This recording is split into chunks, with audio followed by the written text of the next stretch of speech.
रोजगार हेतु गांव से शहर की ओर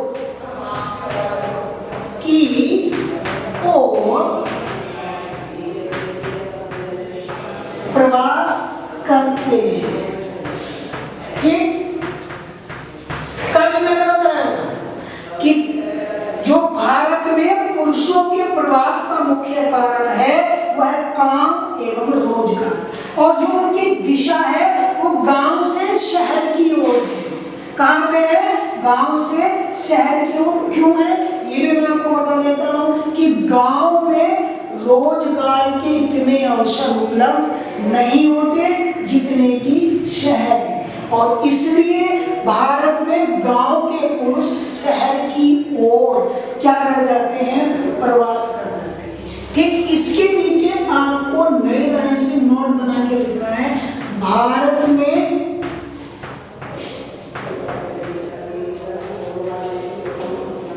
38% पुरुष काम एवं रोजगार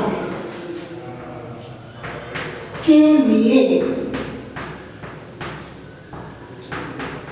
प्रवास करते हैं। कल मैंने आपको बता दिया था, लेकिन ये ब्लैक लाइन से इसके नीचे नई लाइन से आपको लिखना है कि भारत में 38% पुरुष काम एवं रोजगार के लिए प्रवास करते हैं। ठीक, अब यहाँ पुरुष भी पूछा गया है आपसे और स्त्री भी पूछा गया है, तो पुरुष में जो प्रवास का कारण है वो है काम और रोजगार, और स्त्री प्रवास अब आप नई लाइन से अभी डालेंगे स्त्री प्रवास।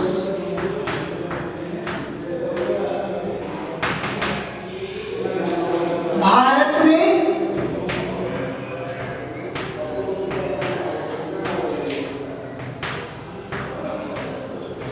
स्त्री प्रवास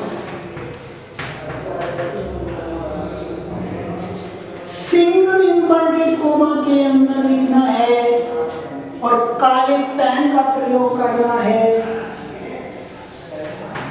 क्या? विवाह। ठीक, बिल्कुल सही कि यही सोच रहे हैं आप विवाह कि भारत में स्त्री प्रवास विवाह हेतु। ठीक, फिर आगे जो मैं बताने जा रहा हूं वो भी आपको ब्लैक पेन से लिखना है, गांव से गांव की ओर। ये बहुत ही इंपॉर्टेंट चीज है, आपसे एक नंबर में पूछी नहीं जा सकती है कि भारत में जो महिलाओं का प्रवास है वो किस दिशा से किस दिशा की ओर है, उसकी धारा क्या है। तो महिला प्रवास की धारा है गांव से गांव की ओर, और पुरुष प्रवास की धारा है गांव से शहर की ओर या गांव से नगर की ओर। ये ध्यान रखने का विषय है। अगर वो धारा पूछ रहा है कि भारत में पुरुष प्रवास की धारा, तो गांव से शहर की ओर। भारत में महिला प्रवास की धारा, गांव से गांव की ओर। भारत में पुरुष प्रवास का मुख्य कारण काम एवं रोजगार। भारत में स्त्री या महिला प्रवास का मुख्य कारण विवाह। ठीक, मैंने भी कल भी आपको बताया था, इसके नीचे नई लाइन से आपको ब्लैक काले पेन से लिखना है कि भारत में, बिल्कुल ठीक, आप यही सोच रहे हो कि 65%, कल भी मैं आपको बताया था 65%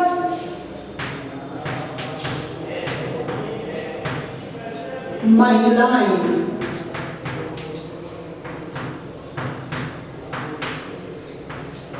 विवाह हेतु, यानी 65% महिलाएं विवाह हेतु प्रवास करती हैं।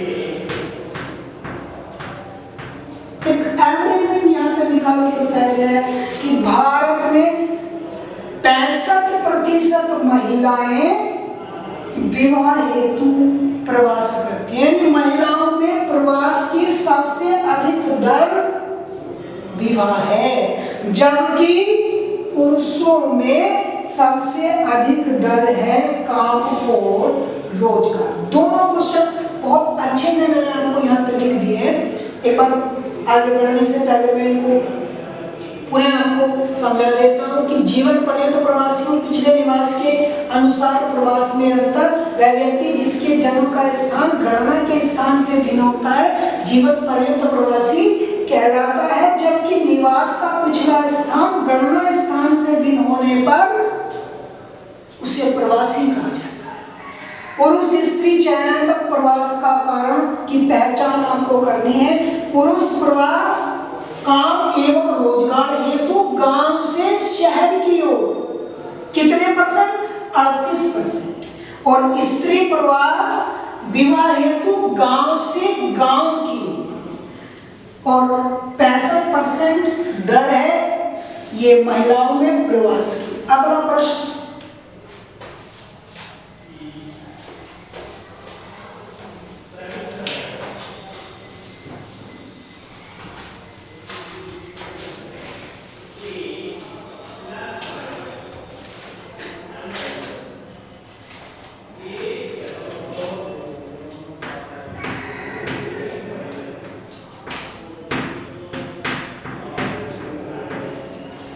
उद्गम और गंतव्य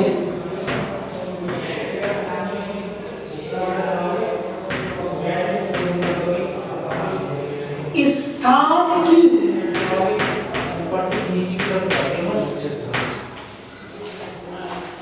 आयु एवं लिंग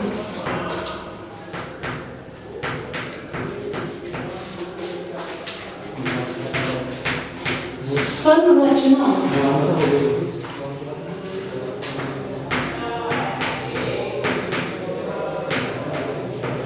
पर ग्रामीण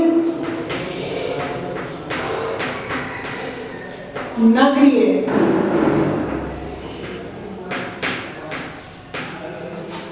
प्रवास का क्या प्रभाव पड़ता है? का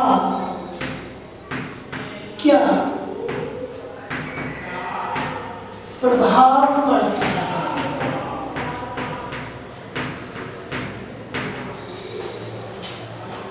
अभी मैंने चर्चा भी की थी कि प्रश्न को हल करने से पहले ध्यान से पढ़ना है कि वो आपसे पूछ क्या रहा।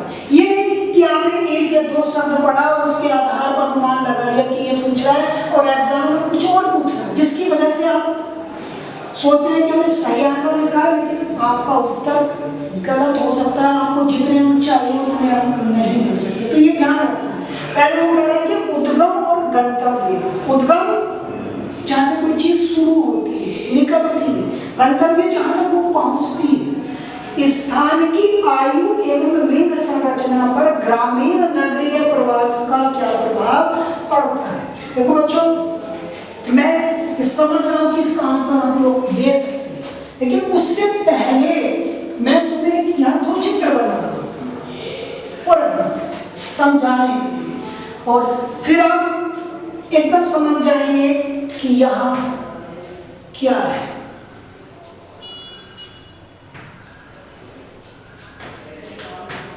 ये मैंने दो आयत बनाए, ठीक। ये है उद्गम स्थान,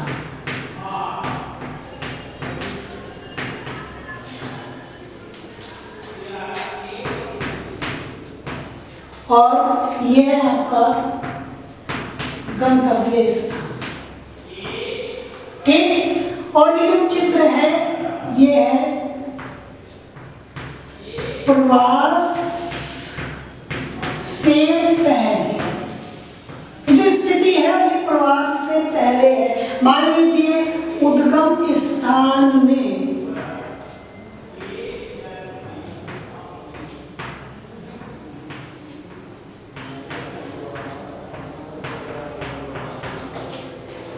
चार व्यक्ति रहते थे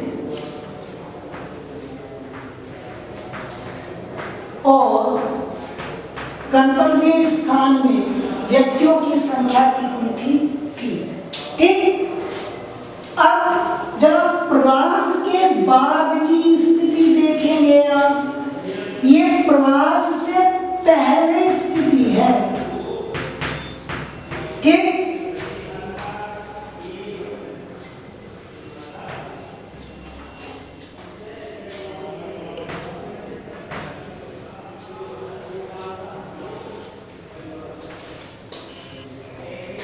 अब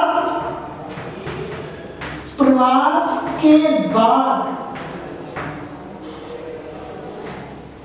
की स्थिति, ठीक। अब ये वही उद्गम स्थान, ये वही गंतव्य स्थान। उद्गम स्थान पर